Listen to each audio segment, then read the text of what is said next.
الحمد لله نحمده ونستعينه ونستغفره ونؤمن به ونتوكل عليه ونعوذ بالله من شرور أنفسنا ومن سيئات أعمالنا من يهده الله فلا مضل له ومن يضلل فلا هادي له ونشهد أن لا إله إلا الله وحده لا شريك له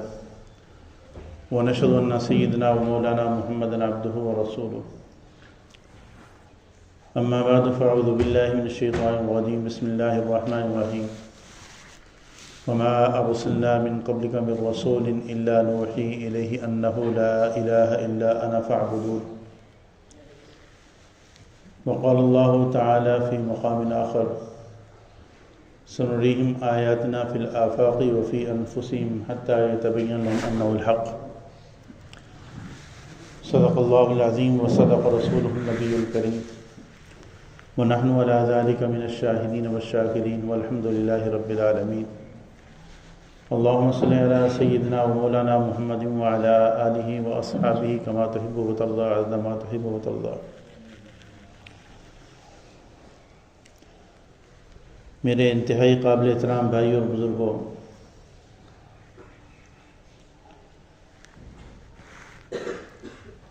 اسلام 5 چیزوں کے مجموعے کا نام ہے، جن میں سب سے پہلے وہ عقائد کا درجہ ہے، اور عقائد کو بنیاد کی حیثیت حاصل ہے کہ جس طریقے سے درخت کی اگر جڑ کاٹ دی جائے تو درخت کا وجود باقی نہیں رہتا،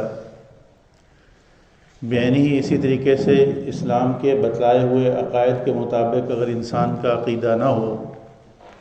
تو اس کے تمام اعمال وہ ضائع جاتے ہیں، ان کی اللہ کے ہاں کوئی قدر و قیمت نہیں۔ چنانچہ ایک تابعی ایک صحابی کی خدمت میں حاضر ہوئے اور جا کر کہنے لگے کہ میرے دل میں عقیدہ تقدیر کے متعلق کچھ اشکال ہے، کچھ تردد ہے مجھے اس پر۔ تو صحابی آگے سے فرمانے لگے کہ یہ بات ذہن میں رکھو کہ اگر تمہارا عقیدہ توحید کے متعلق تمہیں کچھ تردد رہا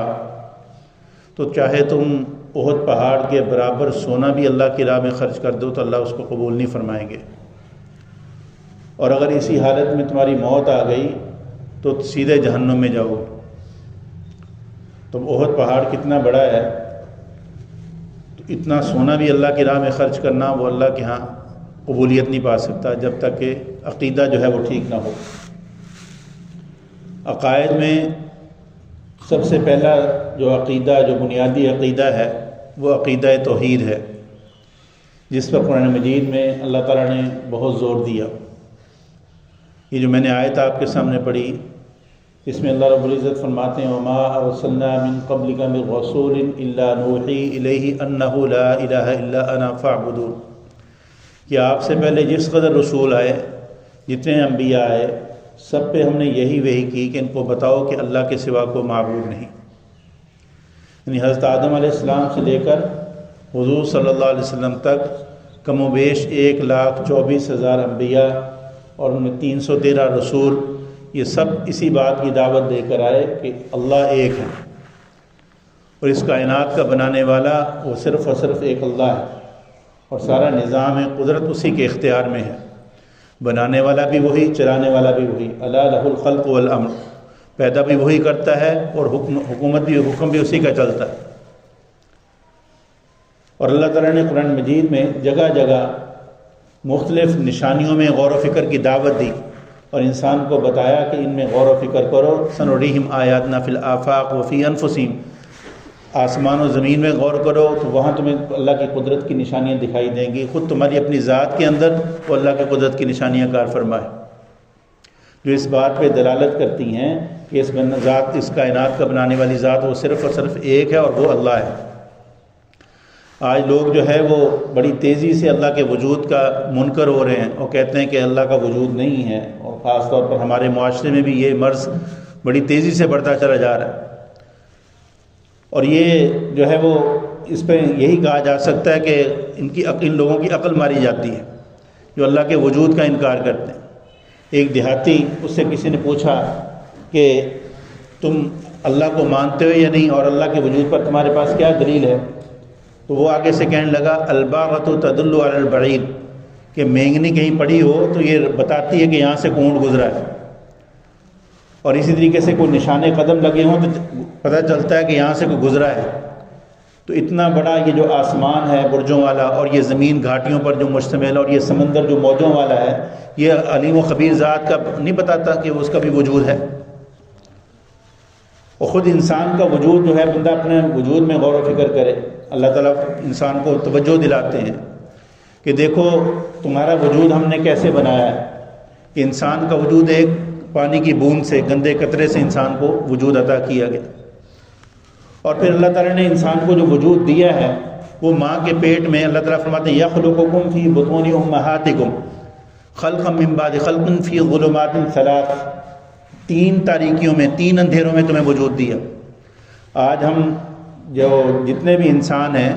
دنیا میں، تھوڑی سی رہتے ہوئے لوڈ شیڈنگ ہو جائے سارے کام رک جاتے ہیں، دن کو لوڈ شیڈنگ ہو جائے سارے کاروبار ٹھپ، کیا بات ہے، لوڈ شیڈنگ ہے، اور رات کو اگر بجلی چلی جائے تو بالکل جو ہے کچھ کر بھی نہیں سکتا انسان، حتیٰ کہ وہ خاتون جو سارا دن باورچی خانے میں گزارتی ہے وہ بھی اندھیرے میں کوئی چیز نہیں بنا سکتی، اور اگر وہ مجبوراً اس کو بنانی بھی پڑے تو وہ لے کر آئے گی، ساتھ یہ بھی کہے گی اندھیرے میں بنی ہے، صحیح نہیں بنی۔ اور اللہ تعالیٰ انسان کی تخلیق جو ہے وہ 3 اندھیروں میں کرتے ہیں، اللہ کی مشینری جو ہے وہ 3 اندھیروں میں کام کرتی ہے، ایک ماں کے پیٹ کا اندھیرا، پھر آگے رحم کا اندھیرا، پھر اس کے آگے اوپر ایک جھلی جس کے اندر انسان کا وجود بنتا ہے، اور بنتا بھی پہلے پانی کے قطرے سے، اور پانی کے قطرے کو اللہ تعالیٰ جو ہے جمع ہوئے لوتھڑے کی شکل دیتے ہیں، پھر آگے جمع ہوا خون کی شکل دیتے ہیں، پھر آگے وہ لوتھڑا بنتا ہے، پھر ہڈی بنتی ہے، پھر ہڈی کے اوپر گوشت چڑھتا ہے، اور پھر یہ انسان کی اتنے خوبصورت اعضاء جو اللہ تعالیٰ ان 3 اندھیروں میں بناتے ہیں، اور اتنی باریک باریک رگیں کہ آپ جو ڈاکٹر دن کے وقت بھی انہوں نے آپریشن کرنا ہو تو پوری لائٹ کا انتظام ہوتا ہے ایک چھوٹی سی رگ کو چھیڑنے کے لیے۔ تو پورے وجود میں اللہ تعالیٰ نے جو اتنی رگیں بنائیں اور اتنا نظام بنایا کہ دل کو دل کی جگہ پہ 3 تاریکیوں میں، 3 اندھیروں میں رکھا، دماغ کو دماغ کی جگہ پر، اور کسی ایک رگ کی دوسرے رگ کے ساتھ خلط ملط نہیں ہوتی، نہ کھانے کی رگ جو ہے وہ الگ ہے، پینے کی الگ ہے، سانس کا الگ نظام الگ ہے، اور پھر آنکھوں کے اندر اتنی باریک باریک جو ہے وہ وینے ہیں کہ بندہ اس کا تصور بھی نہیں کر سکتا۔ اب یہ اللہ فرماتے ہیں یہ اللہ ہے، تم اسی کی عبادت کرو، اس کو چھوڑ کر تم کہاں جا رہے ہو؟ اور پھر اللہ تعالیٰ نے دیکھیں ماں کے پیٹ میں اب اربوں خربوں انسان ہیں، ہر ایک کی شکل دوسرے سے جدا، ہر ایک کی طبیعت دوسرے سے جدا، ہر ایک کی آواز دوسرے سے جدا، ہر ایک کا مزاج دوسرے سے جدا۔ ایک گھر میں پیدا ہونے والے بہن بھائی، ان کا مزاج آپس میں نہیں ملتا، ان کی شکل و صورت آپس میں نہیں ملتی، حتیٰ کہ یہ انگلیوں کی لکیریں آپس میں نہیں ملتی۔ اللہ تعالیٰ کی قدرت اتنی بڑی ہے کہ یہ 1 انچ کا جو ہے حصہ ہے، اس میں اللہ کی قدرت کے اتنا شاہکار ہیں کہ اربوں خربوں انسان آدم علیہ السلام سے لے کر قیامت تک جتنے بھی آنے والے ہیں ان میں سے کسی ایک کی لکیریں آپس سے نہیں ملتی، دوسرے سے نہیں ملتی۔ اسی لیے جو ہے وہ نشانی کے طور پر یہ فنگر پرنٹ لیے جاتے ہیں کہ ہر آدمی کی لکیریں الگ الگ ہیں۔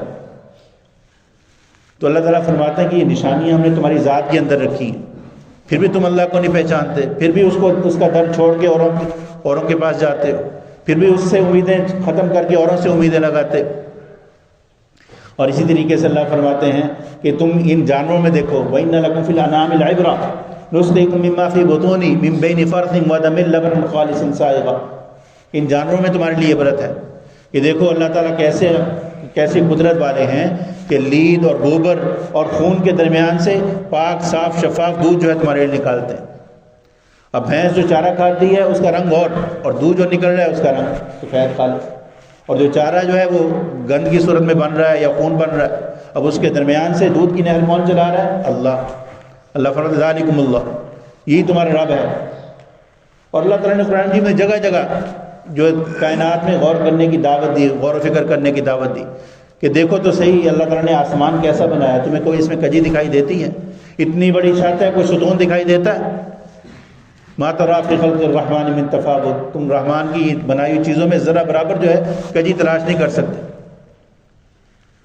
تو اللہ تعالیٰ نے یہ اتنے ساری اپنی قدرت کی نشانیاں ہمیں، یعنی اگر انسان تھوڑا سا بھی غور کرے، باہر تھوڑا سا نظر دوڑائے، کوئی چیز بھی انسان کو ایسی دکھائی نہیں دیتی جو اللہ کی قدرت پہ جو ہے وہ دلالت نہ کر رہی ہو، اس کی جانب انسان کو توجہ نہ دلا رہی ہو۔ اللہ تعالیٰ کہیں فرماتے ہیں افرأیتم الماء الذی تشربون، یہ جو پانی تم پیتے ہو کیا بھلا انتم انزلتموہ من المزن ام نحن المنزلون، یہ بادلوں سے تم نے اتارا یا ہم نے اتارا؟ اور پھر ان بادلوں کو تو دیکھو کہ یہ بادل اٹھتے کہاں سے؟ سمندر سے، جہاں جس کا پانی انتہائی کڑوا، ان سمندروں سے اللہ تعالیٰ بادلوں کو اٹھاتے ہیں اور ایسا صاف شفاف پانی پھر جو ہمارے پینے کے لیے جو ہے وہ وہاں فلٹر ہو کر جو ہمیں پہنچایا جاتا ہے۔ اور یہ جو لوگ اللہ کے وجود کے منکر ہیں، کہتے ہیں کہ نہیں اللہ نہیں ہے، اللہ ان سے فرماتے ہیں، اللہ ایسا سوال کرتے ہیں کہ قیامت تک کوئی اس کا جواب نہیں دے سکا، ام خلقوا من غیر شیء ام هم الخالقون، کیا ان کو کسی نے نہیں بنایا؟ بتاؤ، خود بخود وجود میں آ گئے یا خود اپنے آپ کو بنایا انہوں نے؟ دنیا میں کوئی چیز ایسی دکھائی نہیں دیتی جس کا کوئی بنانے والا نہ ہو۔ تو اتنا زبردست انسان کا وجود جو ہے، جو اللہ کی قدرت کا شاہکار ہے، اور اتنی خوبصورت شکلیں، تو یہ بغیر بنانے والے کے بن گئی؟ تو یہ بنانے والا ایک ہے، وہ ہے اللہ۔ تو اللہ تعالیٰ اس کی قرآن مجید میں جگہ جگہ اس کی جانب دعوت دے رہے۔ حضرت امام حنیفہ رحمۃ اللہ علیہ کے پاس کچھ منکر خدا لوگ آ گئے اور آ کہنے لگے ہمیں اللہ کے وجود پر دلیل دو، اگر اللہ ہے تو دکھائی کیوں نہیں دیتا؟ اب آج کل کے منکرین خدا یہ بھی کہتے ہیں کہ جی اگر اللہ ہے تو دکھائی کیوں نہیں دیتا؟ اب کتنی چیزیں ایسی ہیں جن کا وجود ہمیں دکھائی نہیں دیتے لیکن ہم مانتے ہیں۔ اب گرمی ہے، سردی ہے، اس کو کوئی وجود خارج میں تو دکھائی نہیں دے رہا لیکن ہم مانتے ہیں گرمی ہے، سردی ہے۔ اور اسی طریقے سے بجلی جو ہے، یہ جو بجلی کی تاروں میں چاہے کھول لیں کوئی دکھائی نہیں دے گی لیکن اس کا وجود ہے۔ تو اس طریقے سے بے شمار چیزیں ہیں جن کا وجود بظاہر ہمیں دکھائی نہیں دے رہا لیکن ان کو مانتے ہیں کہ ان کا وجود ہے۔ تو اللہ تعالیٰ نے تو یہ اپنی قدرت کے سارے شاہکار بنائے کہ ان کو دیکھو تو تم خدا تک پہنچ جاؤ گے۔ تو حضرت امام حنیفہ رحمۃ اللہ علیہ کے پاس ایسے کچھ لوگ آئے، کہنے لگے کہ ہمیں اللہ کے وجود پہ کوئی دلیل دو۔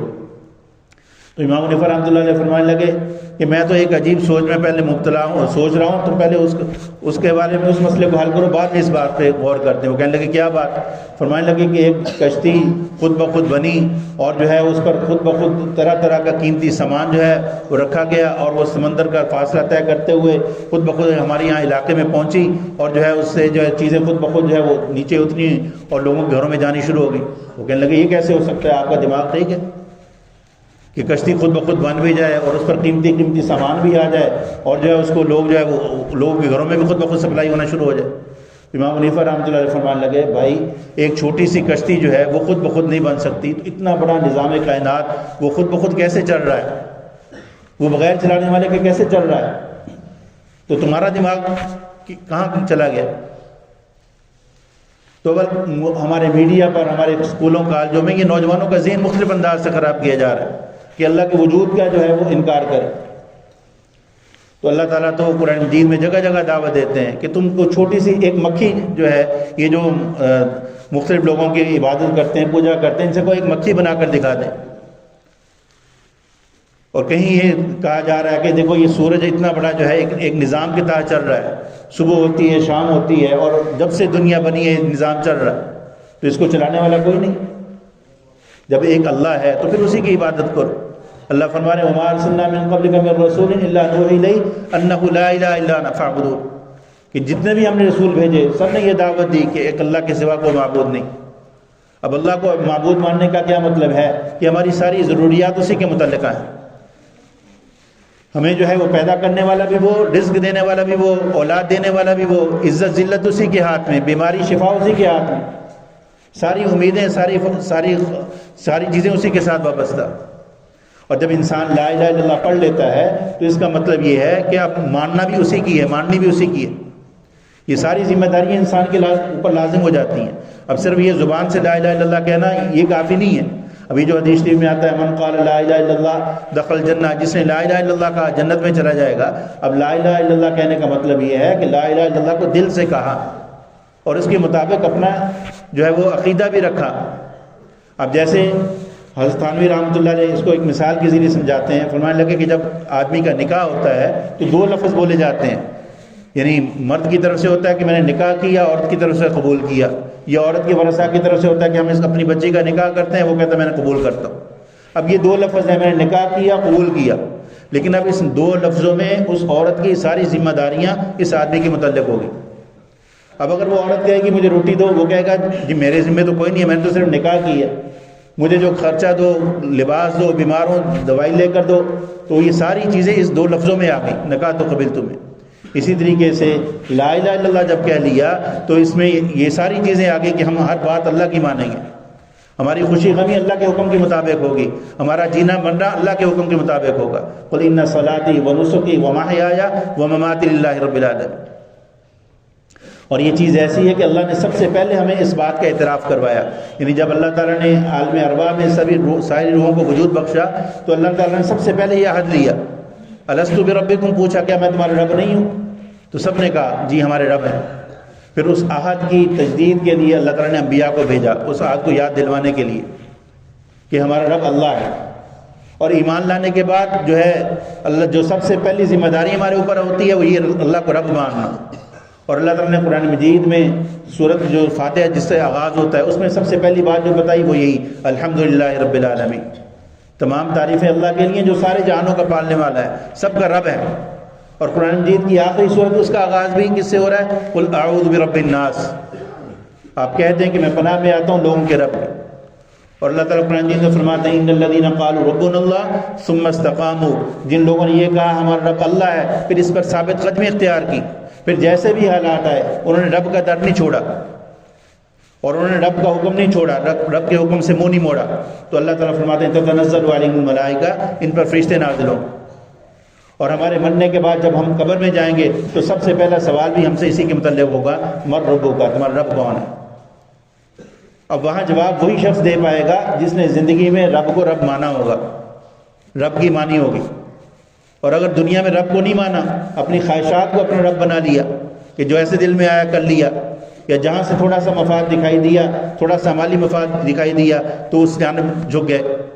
اور اگر تھوڑی سی تکلیف آتی دکھائی دی تو اسلام سے منہ موڑ لیا، اسلامی احکامات کو چھوڑنے کے لیے رضامند ہو گئے، تیار ہو گئے. تو پھر وہاں یہ جواب نہیں دیا جائے. تو یہ ہمارا یہ زندگی کا امتحان اسی بات کا ہے کہ آیا ہم رب کو رب مانتے ہیں یا نہیں مانتے.